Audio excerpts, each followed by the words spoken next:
How's it going, my truant people? DrSlaking, the Slacking Doctor, back with our Week 1 battle for the IBL D-League Season 2. Your Bowland Bovines are going up against the Los Angeles Sparksurfers, and we're going against PokeMaster Mike, I believe it is this week.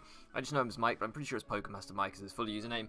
His channel will be linked down in the description, guys, so if you want to check out his side of the battle, please do that. As will everyone else's channels that's in the IBL D-League, because this is our first ever upload required league on the channel, so you definitely want to go and check out all the other competitors. There's only 10 coaches, there's only going to be 9 weeks in total of the regular season, so it'll be a relatively short season, not too many channels to check out, but I would definitely recommend doing it because everyone seems super nice in the community, and I'm sure their videos will be far better quality than mine. So I am on the left here. My name is Matthew. Most of you guys probably know me as Doc or DrSlaking, but my actual name is Matthew, so that's me on the left there, and this is the team that we are bringing this week against Mike. We have a Ice Beam Fusion Bolt Sub Roost Kyurem, designed to kind of lure in his Milotic, which we expected to come and break through that, to sub up on things like the Jolteon, which you can see here, and one or two other things possibly, and can potentially take on Alakazam as well. This is kind of bulky, but mostly just offensive Kyurem-Black this week. Then we have a Rocks Heatran with Lava Plume, Flash Cannon, and I'm trying to think what the fourth move was. Oh, and a Hidden Power Ice for the potential Salamence, which he hasn't brought this week. It's carrying the Sugarberry, the idea being that both Mega Altaria and Salamence are a huge threat to my team if they get even one Dragon Dance off. So with that Sugarberry, we can definitely take an Earthquake. Even at +1, we can pretty much OHKO Salamence with a Hidden Power Ice. We can pretty much OHKO a non-bulky Altaria with a Flash Cannon. And even if we don't OHKO them, we can put them in range of some of our Scarfers or our Revenge Killers, which we'll get onto in just a second. So that was the idea behind Heatran, and it's also our Rocket this week, as I said. Next up, we have Metabia Mega Pinsir. This is a really fun set. Unfortunately, Mike didn't bring his Cofagrigus, but the idea was that this could set up on a Cofagrigus, even if it had Will-O-Wisp, even if it had Mummy, which of course it will have, because it's running, instead of Return, it's running Secret Power. Secret Power doesn't make contact with the Cofagrigus, so we wouldn't get the Mummy ability. We'd actually be able to keep our Aerialate and keep firing off huge Aerialate boosted Secret Powers, and it also has a 30% chance to paralyze, so we thought that was really cool. Shout out to Stromful for that tech. That was pretty fun.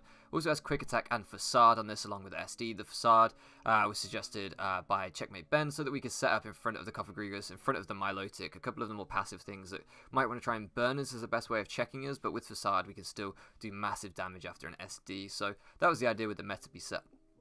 Then we have the Scarf Nihilego. Scarf Nihilego revenge kills Altaria at +1, it revenge kills Salamence at +1 with Sludge Wave and Power Gem respectively. Really nice revenge killer to his setup threats, as I've already mentioned. Even though we have the Heatran to kind of be a switch into them, we don't want to be going hard into Nihilego and losing our Scarfer that way. It also can just rip through his team once it's got a Beast Boost up. Kartana is really the only steal, the only resist to, say, like a Power Gem if you look at what he's brought here. And Kartana is not taking a Power Gem.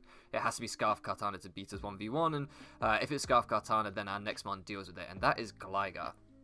I should say as well, the Nihilego is 4 attacks. It has a Power Gem, Dazzling Gleam, Sludge Wave, and I don't remember what the 4th attack is. Oh, Hidden Power Fire for that Kartana if it's not Scarf, and it starts Beast Boosting up.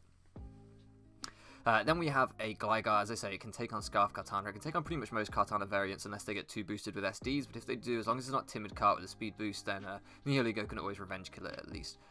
This Gligar actually has Hidden Power Fire with some special attack investment, meaning it should be able to OHKO the Katana, which is pretty cool, or at the very least put it in quick attack range from Pinsir. Most of this team is really built around Pinsir being able to pick things off late game as well, or revenge kill things with a quick attack if it can't outspeed them. Gligar also has Earthquake so that it can hit things like the Entei, so that it can kind of hit the Jolteon and one or two other things too, and of course it's just its most reliable stab. It also has Defog on it as our only means of defog on this particular build, and I can't remember the last word. It wasn't, oh, Roost was the last move, not U-turn. We had Roost on the end just so we can keep switching in that Katana consistently throughout the game, keep munching up those hits, and we have the Eviolite, of course. Even if we get knocked off by the Katana, it's not the end of the world. We just keep roosting up and stay healthy, and we can still take on that we can still take on that Tony commented during the IBL video week 1, of course. This is the problem with using a display capture. I don't know if you guys could see that on the screen, but probably could. Anyway, yeah, so that's the idea of the Gligar here, to take on that Kartana. And last up, we have Tapu Koko. And Tapu Koko is really important this week. This is a Pixie Plate Tapu Koko, because if you look at his team, again, his only failure resist is actually the Entei, which has come, which we didn't expect to come, and the Katana, but Entei doesn't want to switch in on a Thunderbolt under terrain, so really we can go to town with this Pixie Plate boosted Tapu Koko. The Jolteon seems to be the main kind of check to Tapu Koko. I expected AV Jolteon to come, and with Roost on this set as well, we can just keep Dazzling Gleaming into Jolteon, which can't really touch us, and keep roosting up in front of it, and really his best Tapu Koko check isn't a Tapu Koko check if it's Pixie Plate boosted Dazzling Gleams plus Roost. That's all we really need to break through that Jolteon, so that's really, really nice. And then I think we also have U-Turn on here as the final move, so we can pivot out if we want to try and get momentum on other things. Looking at Mike's team, I'm expecting an AV Jolteon, like I said, or at least a Spadef, maybe Leftovers variant. I'm expecting either a Sash or Scarf Alakazam. Scarf Alakazam really messed me up in my mocks, so I think there's a good chance to see Scarf, because it can revenge kill Scarf Nihiligo, which looks great against his team, so it kind of seems forced to be Scarf Alakazam. Then he has the Altaria, which I'm very much expecting to be a Dragonite set. It does look like possibly a Defogger on this team, although that could also be Comfey, it's hard to say. Then he has the Katana, which again could well be a Scarf set, so that it can revenge kill the Nihiligo. Although, like I say, Scarf Katana gets walled a little bit by Gligar unless it gets beast boosted up, so it could well be an SD variant, and Timid would be very scary. Then there's the Comfey. Didn't see any Comfey in my prep. Don't really know what it does other than Priority Draining Kiss. Kind of think it's a bad mon, so expecting just to bust through it with Kyurem-Black as soon as possible. And then last up we see the Entei. Again, didn't see a ton of Entei in prep, but I know what Entei does. I'm expecting something like a banded E-Speed set or a banded Sacred Fire, something like that. I don't know. Some sort of offensive set anyway from Entei. So without wasting any more of your time, let's jump into the battle. Kind of see what he's done. This is my first time recording Wi-Fi content, my first time doing a post-com, so I'm not exactly sure about the timings and everything. I probably should have paused this right before the battle began. But, nevertheless, hopefully, in just a few seconds we'll jump into it. I'm super nervous, as you can tell, as I was going into this battle. Like I say, this is my first Wi-Fi league. I should also shout out, while I remember, just Kurt for genning the team. His link will be in the description of all of these games. And Joseph Games, I believe, was the name of the man who videoed this for me. So shout out to him. He was just somebody that helped out in the IBL community. Here we go. I heard a noise. That means we're getting into this. So both of their channels will be linked down in the description. And shout out to everyone that helped me prep for this game. So here we go. Oh, Pokemon Trainer Mike sends out Anderson up front. And this is the Jolteon. We decided to lead with the Kyurem-Black. I wanted to lead with the Kyurem-Black and just apply immediate offensive pressure. His team, the only switch I could see was that Comfey, which, like I said, I didn't really rate, so I felt like I could bust through that pretty quickly by leading with Infinite. So Big Bad Infinite, which is going to fire off an Ice Beam here. It's fine. He can have the Volt Switch. He obviously doesn't fear Scarf Kyurem-Black, which surprised me. I thought he might hard switch, but there's nothing else I would rather go into the Kyurem-Black here. This is my main breaker in this team, and I just want to instantly start doing that. As we see, the Comfey does come out, and I'm like, okay, let's see how much this does. And I calced this damage, and this showed that he was probably max HP. So I figured, okay, he's going to be max HP, maybe max special attack, Draining Kiss. I don't really want to stay in to find out. If he's like Specs or Life Orb, that would do a lot. But I don't want to go into Heatran or Nihiligo in case he's got HP Ground. This set should definitely be running HP Ground, and I don't want him to be aggressive. I don't know anything about Mike at this point, and I don't know how aggressive of a player he is. So we're just going to go into FJ Leghorn here, and that does a decent amount. But it's not too bad. It's not too bad. And it actually shows me that he doesn't look like he's boosting item. It looks like he's maybe a Resist Berry or something like that with 252 special attack, 252 HP, something along those lines. And we just fire off a Gleam here into the incoming Jolteon, which we were fairly confident would be coming in here. And this is what the Koko was designed to do. It was designed to wall this Jolteon and really take it on 1v1. So I'm just going to roost up here, see what he's got, see what he's carrying for me. I don't think he'll be running the HP Ground. I think he's going to have to run HP Ice or HP Grass. But just in case, we're going to roost up and see what he's got. And his best move to hit me is a Shadow Ball. Now I'm going to have to play carefully around Spadef drops with the Shadow Ball, and I'm aware of that. But I do have a Kyurem-Black in the back that I can always switch in if I get Spadef dropped. So we fire off another Gleam here and take this Anderson really, really low. And here we're just going to roost up. It's the last turn of Terrain, so I can understand him wanting to Volt Switch out there. And he actually crits me. I'm assuming he was probably going to Volt Switch into the Entei to take a Gleam, and then he would be in on me out of Terrain. But that crit really sucked. Excuse me. I'm going to pause it for a second. That crit really sucked because it was the only way he killed me from there with a crit. We could live any one move. I did click Roost just to stay healthy. We would have been back up at nearly full. As I say, I think the Entei would have been his most logical switch in, although I haven't discussed this with him, but assuming he was predicting the Dazzling Gleam to be following once again, or not wanting to risk switching something in on a Dazzling Gleam. Other than the Entei, I think the Entei would have come out. And then we had our Gligar, which could switch into Entei relatively easily. So that really, really sucked because, like I say, Koko was so key in this matchup. His speed tier was just fantastic against his team. And we have just put his only Koko check, really, under terrain, in range of a Dazzling Gleam. So after that, Thunderbolts in terrain just go ham against his team. So that was pretty horrendous for us, losing Koko at that point. Definitely sucked. Of course, it's not Mike's fault at all. It was our own terrain that even boosted the Volt Switch enough so that the crit killed us, which sucks. But there we go. It was a good play by Mike, Volt Switching out there at the end of terrain. Smart play. It's just unlucky that we got crit. And he sends out the Altaria here. And I'm like, okay, I think he's still trying to get the Entei in. I think the Entei he sees as his primary breaker against my team. And he's trying to get that in. Because this Altaria definitely lures out my Heatran. So with that in mind, I'm just going to have to pause this, sorry. With that in mind, I'm like, okay, I don't think you leave Altaria in here, because Heatran hits pretty hard, and it is my Z user, so this could easily be a Z Flash Cannon. You have an Entei, I don't have Rocks up. I feel like this is the easiest Entei switching of your life, and I feel like I'm being baited into that. So rather than just Flash Cannoning into this Altaria for next to no damage, we're a very speedy Heatran so that we can outspeed most Altaria variants. Instead of just doing that and Flash Cannoning into the Entei, I decided to go for Rocks here. I know that even if worst case scenario he Dragon Dances and gets to +1, I still Revenge Kill with Nihilego, I still take 1 Earthquake from this thing. And he does actually stay in, which really surprises me. And he doesn't Dragon Dance, he just goes straight for the Earthquake. So I regretted that Rocks play so much. I was like, oh, if I just Flash Cannon there, this Earthquake, as you can see, does like not even that much damage at all. And the Flash Cannon here, and this is one thing that I want to mention as well. I'm not sure about this. This confused me slightly. But this Flash Cannon does quite a lot. But that, I'm not sure how the calcs work for this. That Earthquake did not do much at all, even with the Sugar Berry.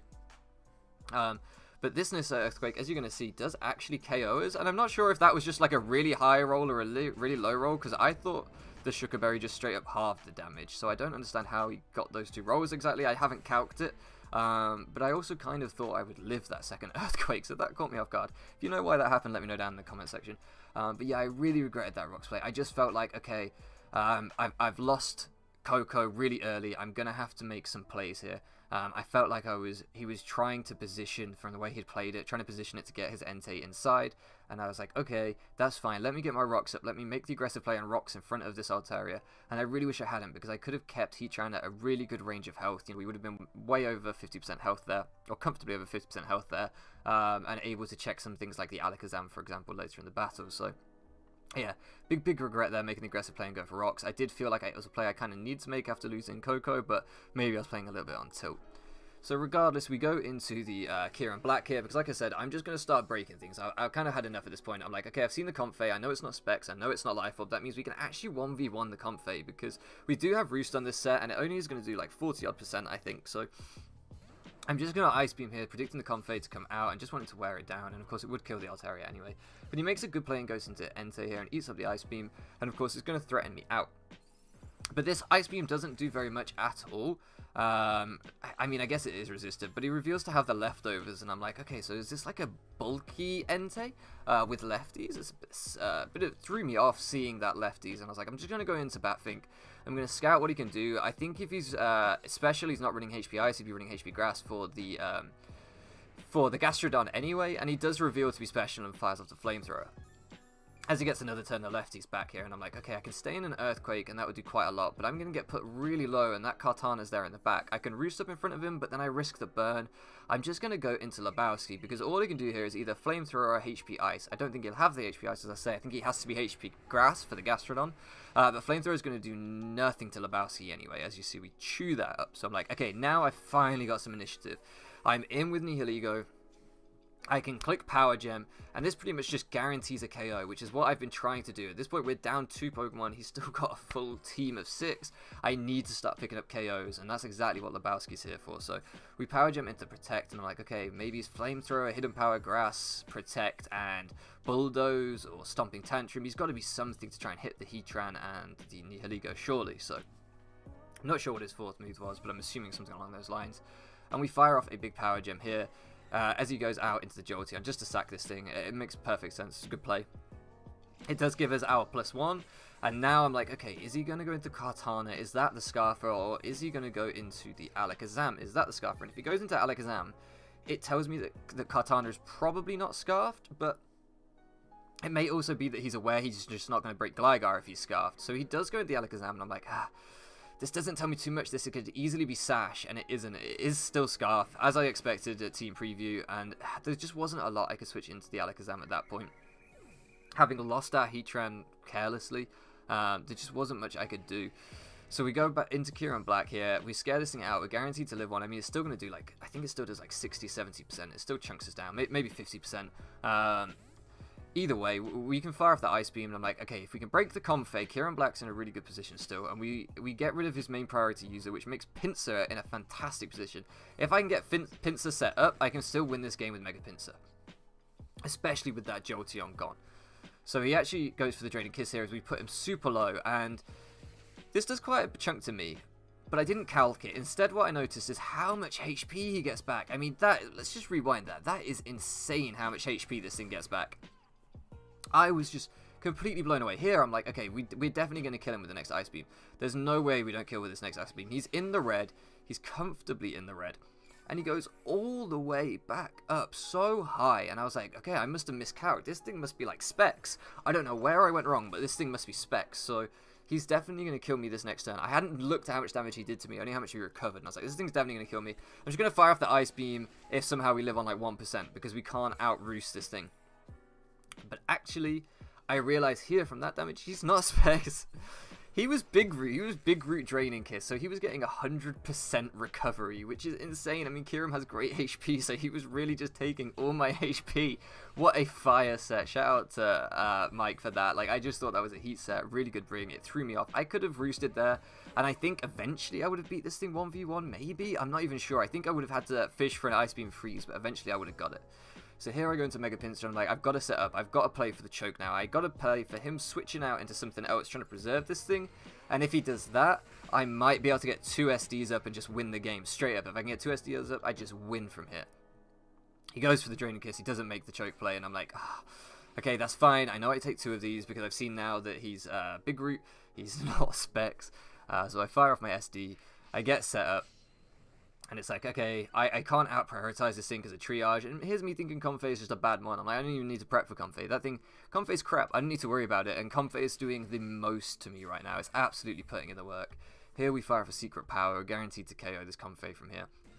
And this thing's been an absolute nightmare. Oh, but it does go down. It does go down. And now we're in a bit of a tricky situation. He can go into the Kartana, and I can't beat this thing. I can go for maybe a crit quick attack, but I don't even think that will kill. Kartana has pretty good defense. I mean, maybe a crit would have killed, to be fair. Maybe that was my only out going for that. But instead I go into Gligar, and I'm going to hope that he stays in here. I'm going to hope that after this Mark Strike, he stays in and attacks again. And it goes for an SD or something on my Roost, and then I can hit him Power Fire, kill him, and then maybe I can win with Mega Pinsir at the end. But he doesn't. He switches straight out into the Alakazam, which was awful for me as I Roost up, because now I have no switch into Alakazam. I can't beat Alakazam. All I can do is go for the Earthquake, get some chip on it, sack off Batfink, go back into Pinsir, and then what I have to do is I have to hope he makes a massive choke, doesn't stay in with the Zam, tries to preserve differential, and goes out into like Kartana or something on my Mega Pinsir. That's pretty much my last play at this point, is just praying for a choke. He goes for another Psychic, KOs us, of course. Batfink goes down. It really didn't get to shine this game. I'm gutted with how badly I played it. And then Meta B comes out. We know that we'll kill with a quick attack from here, save some differential at least, but as I say, if he goes into the Kartana, we might have a chance. I don't know, there might be the slimmest of chances with crits or something that we can do this. But he actually stays in with the Alakazam, and that's going to be it. There's no way we can kill this Kartana, not even with a crit. Like I say, I think maybe when I was at +2, I should have just gone for the +2 quick attack crit, and that was probably my only win con at that point in the game, but I didn't really think about that at the time. And he just smart strikes here and picks up the KO, and we do go down. I think that's a 4-0 to Mike and his Los Angeles Sparksurfers. So we do lose week 1. Really, really tough game. Really sucks to lose. GG to Mike, of course. He played everything well. I can have absolutely no complaints with the way he prepped and played. His Comfey set I thought was brilliant. I'm just going to pause it here on the kind of thing. Yeah, I thought his Comfey set was brilliant. He turned out to be double Scarf after the game, Scarf Kartana and Scarf Alakazam, which was really smart prep, knowing that Scarf Nihilego could just beat him and prepping for that really carefully. The crit on the Tapu Koko definitely did suck early game. I think early crits are so hard to say, like, that changed the game or that didn't, because there were so many turns played after that, right?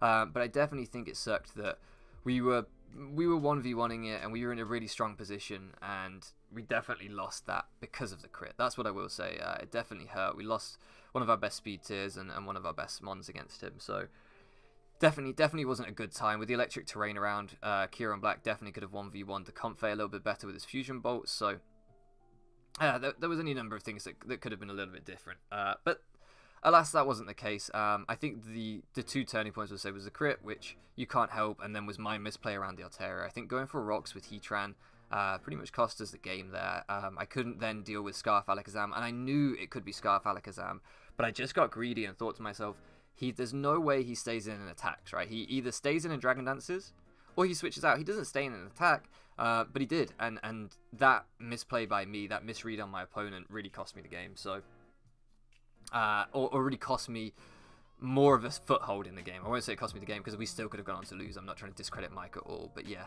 those two turns were turns where I just played badly. Maybe I should have roosted up with the Coco more. Maybe it was a mistake me letting it get in crit range. As I say, I didn't want to just keep roosting up in front of him, because one, we were stalling out our own electric terrain, which gave him an easier switch into Entei, and two, I didn't want to play around with Spadef drops on the Shadow Ball. I wanted to roost as little as possible and attack as much as possible, so I guess that's what I get for playing aggressive. Regardless, as I say, GG to Mike.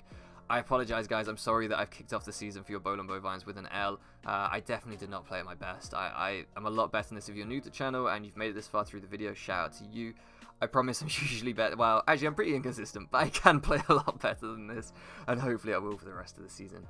Next week we go against Platinum Howler. He's someone that's actually been around the channel for a little while, watching some of the videos, commenting sometimes. Someone I've got a lot of time for.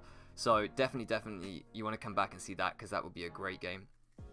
Yeah, and thank you again to everyone that genned and recorded and all that good stuff for me. I can't believe we've got Wi-Fi content on the channel. It's fantastic. I'm so excited. Thank you so much for loafing around with me, guys, and I'll catch you again next time.